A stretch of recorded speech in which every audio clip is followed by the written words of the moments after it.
샬롬, 말씀과 함께 새로운 날 시작합니다. 기도할게요. 사랑하는 주님, 요한복음 묵상을 마무리하는 날입니다. 우리에게 요한복음을 주시고 쭉 예수님, 나의 주, 나의 하나님 되심을 말씀 앞에 고백하게 해주셔서 감사합니다. 이 마지막 날 아침 요한복음을 통해 우리에게 마무리하게 하실 주의 말씀을 기대합니다. 예수님의 이름으로 기도합니다. 아멘. 아멘. 우리가 신앙생활하면서 이런 생각할 때가 있어요. 나 같은 사람이 이런 직분을 감히 받아도 되나? 또 나를 영적으로 자격 미달인 것처럼 생각하게 될 때가 있죠. 또 신앙생활하면서 나는 내 십자가는 너무 무겁게만 느껴지는데 주변의 다른 성도들의 삶을 보면 너무 평안한 것 같고 쉬운 것처럼 보일 수 있잖아요. 그러면 괜히 기죽는 것 같고 난 뭐가 부족한 사람인 것처럼 여겨질 수 있죠. 우리가 누군가 비교할 때 우리에게 그런 생각이 들거든요. 그런데 오늘 우리가 묵상하려고 하는 본문에 예수님이 이 요한복음의 마지막 한 장면을 그렇게 비교하고 열등감에 빠지고 주저앉은 사람을 어떻게 일으키시는지 보여주거든요. 자, 우리 말씀을 한번 귀를 열고 들어볼까요? 요한복음 21장 15절에서 25절 말씀입니다.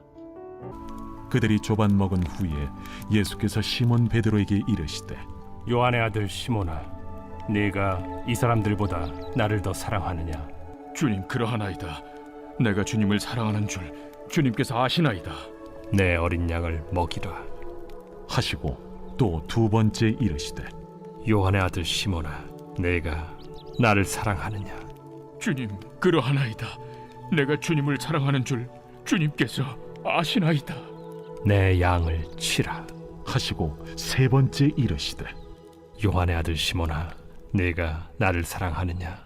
주께서 세 번째 내가 나를 사랑하느냐 하심으로 베드로가 근심하여 이르되 주님, 모든 것을 아시오매. 내가 주님을 사랑하는 줄 주님께서 아시나이다. 내 양을 먹이라. 내가 진실로 진실로 네게 이르노니 네가 젊어서는 스스로 띠뛰고 원하는 곳으로 다녔거니와 늙어서는 네 팔을 벌리리니 남이 네게 띠띠우고 원하지 아니하는 곳으로 데려가리라. 이 말씀을 하심은 베드로가 어떠한 죽음으로 하나님께 영광을 돌릴 것을 가리키심이로라. 이 말씀을 하시고 베드로에게 이르시되 나를 따르라. 베드로가 돌이켜 예수께서 사랑하시는 그 제자가 따르는 것을 보니 그는 만찬석에서 예수의 품에 의지하여 주님을 파는 자가 누구오니까 묻던 자더라. 이에 베드로가 그를 보고 예수께 여짜오되 주님, 이 사람은 어떻게 되겠사옵나이까? 내가 올 때까지 그를 머물게 하고자 할지라도 네게 무슨 상관이냐? 너는 나를 따르라. 이 말씀이 형제들에게 나가서 그 제자는 죽지 아니하겠다 하였으나 예수의 말씀은 그가 죽지 않겠다 하신 것이 아니라 내가 올 때까지 그를 머물게 하고자 할지라도 네게 무슨 상관이냐? 하신 것이로라. 이 일들을 증언하고 이 일들을 기록한 제자가 이 사람이라. 우리는 그의 증언이 참된 줄 아노라. 예수께서 행하신 일이 이외에도 많으니 만일 낱낱이 기록된다면 이 세상에라도 이 기록된 책을 두기에 부족할 줄 아노라. 아멘. 자, 갈릴리까지 예수님이 찾아오셔서 그래서 헛손질했던 제자들에게 아침을 해서 먹이시는 이야기가 어제 우리가 묵상한 얘기예요. 그런 이야기 끝에 예수님이 이제는 베드로를 탁 집어서 찾아와 물어보시는 거예요. 요한의 아들 시몬아, 내가 이 사람들보다 나를 더 사랑하느냐? 15절에 물어보시죠. 여러분, 이 질문이 베드로에게 가볍게 들을 수 없는 질문인 걸 우리도 눈치챌 수 있잖아요. 이미 베드로가 예수님을 3번 부인했던 사람입니다.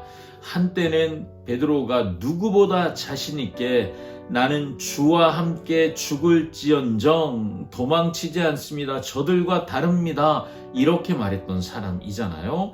그런데 실제 그의 모습은 무너지고 말았죠. 그런 베드로에게 예수님이 물으시는 말이 먼저 너 능력이 그것밖에 안 돼? 너의 충성심이 어디 갔냐? 이렇게 묻지 않으시는 것을 여러분 기억하십시오. 예수님이 뭘 물어보세요? 사랑을 묻고 계십니다.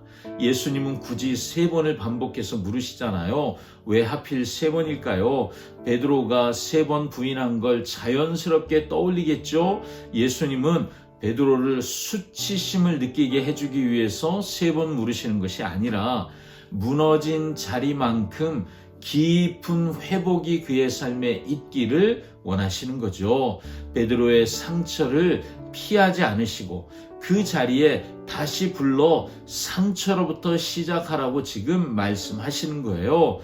베드로가 이렇게 고백합니다. 내가 주님을 사랑하는 줄 주님께서 아시나이다. 어쩌면 베드로는 굉장히 조심스러운 고백이었을 거예요. 그런데 예수님은 그 고백 위에 내 양을 먹이라, 내 양을 쳐라, 이 말씀을 반복해서 말씀하십니다. 그리고 예수님은 나중에 베드로가 십자가에 거꾸로 매달려 순교할 것도 말씀하시며 예수님이 베드로에게 권고하시는 말씀은 딱 한 문장이죠. 나를 따르라. 네가 어떤 상처, 어떤 아픔, 어떤 고난의 시간을 보냈든 이제 나를 만났잖아. 이제 네가 할 일은 나를 따르는 거야. 이 하나면 충분해라고 말씀하시는 거죠. 자, 그런데 이렇게 멋지게 예수님이 베드로를 부르시는 이 장면에 베드로 안에 있었던 또 하나의 깊이 숨겨놓았던 마음이 불쑥 올라오는 거예요. 옆에 있는 요한을 힐끗 쳐다보며 말하는 거죠. 주님, 이 사람은 어떻게 되겠습니까? 21절 말씀이죠. 이런 뜻 아니겠어요? 예수님, 나는 십자가에 거꾸로 매달려 죽을 거라고 하셨는데 그럼 주님이 각별히 사랑하는 이 사람은 어떻게 됩니까? 어떻게 죽습니까? 계속 삽니까? 이런 질문이겠죠. 근데 여러분, 이 요한복음을 읽고 있는 주후 90년 고어간의 요한 공동체, 그들은 베드로가 어떻게 최후를 맞았는지 이미 들어서 알고 있는 사람들이에요. 정말 예수님의 말씀처럼 베드로는 네로 황제의 핍박 때 로마에서 십자가에 거꾸로 매달려 순교했습니다. 자, 그런데 이 복음서, 요한 복음서를 기록한 사도 요한, 저 사람 어떻게 돼요? 했던 그 요한은 어떻게 됐어요? 지금까지 나이가 많아 노쇠한 몸으로 지금까지 살아남아 공동체를 돌보고 있습니다. 당시 초대교회 안에 이런 말들이 있었다고 해요. 누가 더 위대한 사도일까? 왜 요한은 끝까지 순교하지 않는 것일까? 비교하고 또 나중엔 헛소문도 돌고 그랬다는 거죠. 요한은 이 본문을 통해서 그 소문 그리고 논란을 잠재우는 거예요. 예수님이 베드로와 교회를 향해 단호하게 하신 말씀이 있잖아요. 내게 무슨 상관이냐? 네가 신경 쓸 일 아니다. 너는 나를 따르라. 자, 예수님이 말씀하세요. 교회의 지도자를 세우실 때 예수님은 도덕성이 완벽한지 아니면 실패하지 않겠다는 결단이 확실한지 그런 걸 따지지 않으십니다.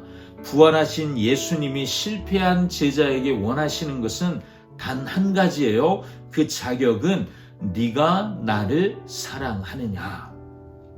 우리의 연약함에도 불구하고 십자가의 은혜로 용서받은 그 나 안에 있는 자기의식, 내가 용서받았다, 그토록 사랑받았다라고 하는 그 사랑만이 주님이 맡겨주신 양을 먹일 수 있는 동력이 되기 때문인 것을 아시는 거죠. 더불어 예수님은 개인적인 부르심을 명확하게 하시잖아요. 어떤 사람에게는 베드로처럼 피 흘려 죽는 순교의 길을 갈 것이다. 또 어떤 사람에게는 요한처럼 끝까지 살아남아 복음을 기록하고 전하는 자가 될 것이다. 서로 다른 부르심이라는 거예요. 예수님은 타인의 십자가 그리고 내 십자가 이걸 비교하는 건 헛된 시선이다. 그건 거두고 오직 길과 진리가 되시는 예수님만 따르면 된다라고 말씀하시죠. 자, 여러분, 우리의 구원은 예수님과 나와 맞닥뜨리는, 마주보는 우리 둘만 있는 친밀함 속에서 그 구원의 기쁨이 확장되는 것입니다. 오늘 우리의 신앙을 한번 돌아봅시다. 혹시 과거의 죄, 실패 때문에 나는 끝났어, 나는 일할 자격이 없어 라고 주저앉아 계시지 않으십니까? 여러분, 저에게도 실패의 경험이 있습니다. 불쑥불쑥 한번 올라옵니다. 그렇지만 저는 나를 부르신 주님을 신뢰하며 다시 시작합니다. 나는 끝났어, 나는 자격이 없어. 여러분, 이것은 어쩌면 교만이지요. 십자가의 은혜 앞에서 주님, 제가 주님을 사랑합니다. 이 떨리는 고백 하나면 충분한 것을 오늘 장면이 보여주고 있잖아요. 네가 무슨 상관이냐? 다른 사람과 더 이상 비교하지 마시고 획일적으로 우리가 한 자리에 부름받은 것이 아님을 기억하시기 바랍니다. 모양은 다르지만 다른 길로 하나님을 영화롭게 하는 자로 우리를 부르셨습니다.